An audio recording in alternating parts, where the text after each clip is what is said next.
Hi hello ನಮಸ್ಕಾರ ವೀಕ್ಷಕರೇ, ನಿಮಗೆಲ್ಲರಿಗೂ ಮತ್ತೊಮ್ಮೆ ಕನ್ನಡ ಟೈಮ್ಸ್ ಟಿವಿಗೆ ಸುಸ್ವಾಗತ. ಈ ಒಂದು ವಿಡಿಯೋದಲ್ಲಿ BPL ಕಾರ್ಡ್ ಹೊಂದಿದ ರಾಜ್ಯದ ಜನರಿಗೆ ಸರ್ಕಾರ ಕೊಟ್ಟಿದೆ ಬಿಗ್ ಶಾಕ್. ಹೌದು ವೀಕ್ಷಕರೇ, ಇದರ ಬಗ್ಗೆ ಸಂಪೂರ್ಣವಾದ ಮಾಹಿತಿಯನ್ನು ನಿಮಗೆ ತಿಳಿಸ್ಕೊಡ್ತೀನಿ. ಈ ವಿಡಿಯೋನ ಕಂಪ್ಲೀಟ್ ಆಗಿ ನೋಡಿ. ಅದೇ ರೀತಿಯಾಗಿ ಪ್ರಧಾನಮಂತ್ರಿ ಆವಾಸ್ ಯೋಜನೆ, ಈ ಯೋಜನೆಯು ಯಶಸ್ವಿಯಾಗಿ ನಡೆದಿದ್ದು, ಇದರ ಬಗ್ಗೆ ಕೂಡ ನಿಮಗೆ ಮಾಹಿತಿಯನ್ನು ಕೊಡ್ತೀನಿ. ಹಾಗೇನೆ ಅನ್ನಭಾಗ್ಯ ಯೋಜನೆ ಫಲಾನುಭವಿಗಳಿಗೆ ಸರ್ಕಾರದಿಂದ ಈಗ ಸಿಕ್ಕಿದೆ ಒಂದು ಗುಡ್ ನ್ಯೂಸ್. ಈ ಬಗ್ಗೆ ನೋಡ್ತಾ ಹೋಗೋಣ. ನೀವೇನಾದರೂ ಇನ್ನೂ ಚಾನಲ್ಗೆ ಸಬ್ಸ್ಕ್ರೈಬ್ ಮಾಡಿಲ್ಲ ಅಂದರೆ ಈಗಲೇ ಸಬ್ಸ್ಕ್ರೈಬ್ ಮಾಡಿ. ಅದೇ ರೀತಿಯಾಗಿ ಮನೋರಂಜನೆ ಬಗ್ಗೆ ನೋಡೋದಾದ್ರೆ ರಾಜ್ಯ ಸರ್ಕಾರ ಸಿನಿಮಾ ಪ್ರಿಯರಿಗೆ ಒಂದು ಗುಡ್ ನ್ಯೂಸ್ ಅನ್ನು ಕೊಟ್ಟಿದೆ. ಹೌದು ವೀಕ್ಷಕರೇ, ರಾಜ್ಯ ಸರ್ಕಾರದಿಂದ ಸಿನಿಮಾ ಪ್ರಿಯರಿಗೆ ಒಂದು ಸಿಹಿ ಸುದ್ದಿ ಸಿಕ್ಕಿದೆ.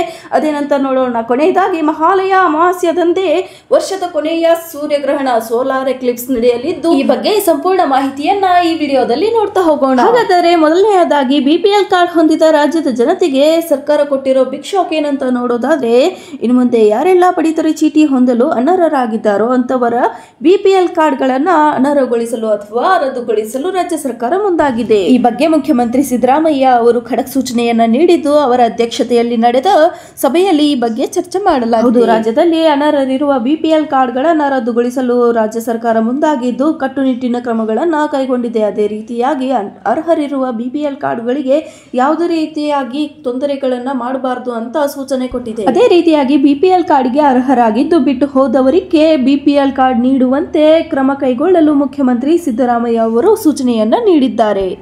ಇದುವರೆಗೆ ಅನ್ನಭಾಗ್ಯ ಯೋಜನೆಯಡಿಯಲ್ಲಿ ಅಕ್ಕಿ ಮಾತ್ರನೇ ಸಿಗ್ತಾ ಇತ್ತು. ಆದರೆ ಇನ್ನು ಮುಂದೆ ಅಕ್ಕಿ ಜೊತೆಗೆ ಆಹಾರ ಕಿಟ್ ಕೂಡ ಪೂರೈಕೆ ಮಾಡಬೇಕು ಅಂತ ಮುಖ್ಯಮಂತ್ರಿ ಸಿದ್ದರಾಮಯ್ಯ ಅವರು ಅಧಿಕಾರಿಗಳಿಗೆ ಸೂಚನೆಯನ್ನ ನೀಡಿದ್ದಾರೆ. ಹಾಗಾದರೆ ಏನೆಲ್ಲ ಸಿಗುತ್ತೆ ಈ ಆಹಾರದ ಕಿಟ್ನಲ್ಲಿ? ಹೌದು, ಈ ಆಹಾರದ ಕಿಟ್ನಲ್ಲಿ ಏನೆಲ್ಲ ಸಿಗುತ್ತೆ ಅಂತ ನೋಡೋದಾದ್ರೆ, ಅಕ್ಕಿ ಜೊತೆಗೆ ಪೌಷ್ಟಿಕ ಧಾನ್ಯ, ಹೌದು ಪೌಷ್ಟಿಕ ಧಾನ್ಯ, ಎಣ್ಣೆ, ಸಕ್ಕರೆ ಸೇರಿದಂತೆ ಅಗತ್ಯದ ವಸ್ತುಗಳನ್ನ ಕೊಡಲಾಗುವುದು ಎಂದು CM ಸಿದ್ದರಾಮಯ್ಯ ಅವರು ಸೂಚನೆಯನ್ನ ನೀಡಿದ್ದಾರೆ.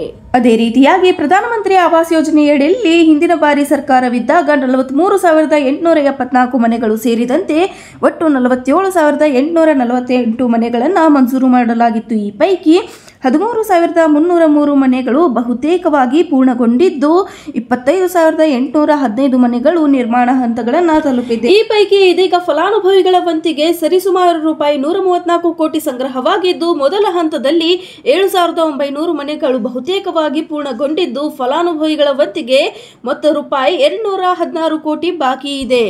ಈ ರೀತಿಯಾಗಿ ಮನೆ ಹಂಚಿಕೆ ಮಾಡಲು ಸಾಧ್ಯವಾಗುವಂತೆ ಸರ್ಕಾರವು ಬಾಕಿ ಮೊತ್ತವನ್ನು ಹೊಂದಿಸಲು ಹುಡುಕೋದಿಂದ ಸಾಲವನ್ನು ಪಡೆಯುವುದು ಸೇರಿದಂತೆ ಸೂಕ್ತ ಪ್ರಸ್ತಾವನೆಯನ್ನು ಸಿದ್ಧಪಡಿಸಲು ಮುಖ್ಯಮಂತ್ರಿಯವರು ಸೂಚನೆಯನ್ನು ನೀಡಿದ್ದಾರೆ. ಅದೇ ರೀತಿಯಾಗಿ ಸ್ಲಂ ಬೋರ್ಡ್ ಅಡಿಯಲ್ಲಿ 42,000 ಮನೆಗಳು ನಿರ್ಮಾಣವಾಗುತ್ತಿದ್ದು, ಅಲ್ಲಿ ರಸ್ತೆ ಸೇರಿದಂತೆ ಮೂಲ ಸೌಲಭ್ಯಗಳನ್ನು ಕೂಡ ಕಲ್ಪಿಸುವುದಾಗಿ ಸರ್ಕಾರ ಅನುದಾನ ಒದಗಿಸಲಾಗುವುದು ಅನ್ನುವಂತಹ ಮಾಹಿತಿ ಕೂಡ ಈಗ ಲಭ್ಯವಾಗಿದೆ. ಅದೇ ರೀತಿಯಾಗಿ ಗ್ರಾಮೀಣ ವಿಭಾಗದ ಅಂಬೇಡ್ಕರ್ ವಸತಿ ಯೋಜನೆಯ ಅಡಿಯಲ್ಲಿ ರೂಪಾಯಿ 900 ಕೋಟಿ ಅನುದಾನ ಬಜೆಟ್ ಅಲ್ಲಿ ನಿಗದಿಪಡಿಸಲಾಗಿದ್ದು, ಈ ಯೋಜನೆಯ ಅಡಿಯಲ್ಲಿ 94,939 ಮನೆಗಳನ್ನು ನಿರ್ಮಿಸಲಾಗುತ್ತಿದ್ದು, 56,682 ಮನೆಗಳು ನಿರ್ಮಾಣದ ಪ್ರಗತಿಯನ್ನು ಹೊಂದಿದೆ. ವಿವಿಧ ವಸತಿ ಯೋಜನೆಯ ಅಡಿಯಲ್ಲಿ ನಿರ್ಮಾಣವಾಗುತ್ತಿರುವ ಮನೆಗಳನ್ನು ಸಂಪೂರ್ಣಗೊಳಿಸಲು ಅಗತ್ಯವಿರುವ ಅನುದಾನ ಹಂಚಿಕೆಯ ಕುರಿತಾಗಿ ಪ್ರಸ್ತಾವನೆಯನ್ನು ಸಲ್ಲಿಸುವಂತೆ ಹಣಕಾಸು ಇಲಾಖೆ ಅಧಿಕಾರಿಗಳಿಗೆ ಮುಖ್ಯಮಂತ್ರಿ ಸಿದ್ದರಾಮಯ್ಯ ಅವರು ಸೂಚನೆಯನ್ನ ನೀಡಿದ್ದಾರೆ. ಅದೇ ರೀತಿಯಾಗಿ ಮನೋರಂಜನೆಯಲ್ಲಿ ನೋಡುವುದಾದರೆ, ರಾಜ್ಯ ಸರ್ಕಾರ ಈಗ ಸಿನಿಮಾ ಪ್ರಿಯರಿಗೆ ಸಿಹಿ ಸುದ್ದಿಯೊಂದನ್ನ ಕೊಟ್ಟಿದೆ. ಹೌದು, ಸಿನಿ ರಸಿಕರಿಗೆ ರಾಜ್ಯ ಸರ್ಕಾರದಿಂದ ಗುಡ್ ನ್ಯೂಸ್ ಒಂದು ಸಿಕ್ಕಿದೆ. ಅದೇನಪ್ಪ ಸಿಹಿ ಸುದ್ದಿ ಅಂತ ನೋಡೋದಾದ್ರೆ, ರಾಜ್ಯ ಸರ್ಕಾರ ಈಗ ಚಿತ್ರಮಂದಿರಗಳಲ್ಲಿ ದುಬಾರಿ ಟಿಕೆಟ್ ದರಕ್ಕೆ ರಾಜ್ಯ ಸರ್ಕಾರ ಕಡಿವಾಣ ಹಾಕಿದೆ.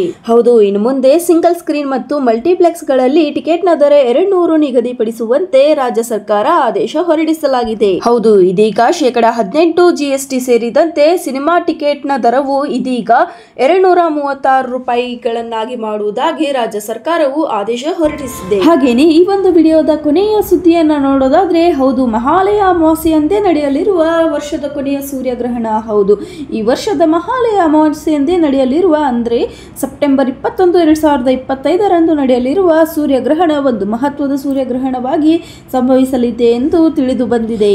ಹೌದು, ಈ ಗ್ರಹಣವು ಭಾರತದಲ್ಲಿ ಗೋಚರವಾಗುವುದಿಲ್ಲವಾದರೂ ಕೂಡ ಜ್ಯೋತಿಷ್ಯ ಶಾಸ್ತ್ರದ ಪ್ರಕಾರ ಇದರ ಸೂಕ್ಷ್ಮ ಪ್ರಭಾವಗಳು ಎಲ್ಲ ರಾಶಿಯ ಮೇಲೆ ಪರಿಣಾಮ ಬೀಳಲಿವೆ ಅಂತ ಕೇಳಿ ಬರ್ತಾ ಇದೆ.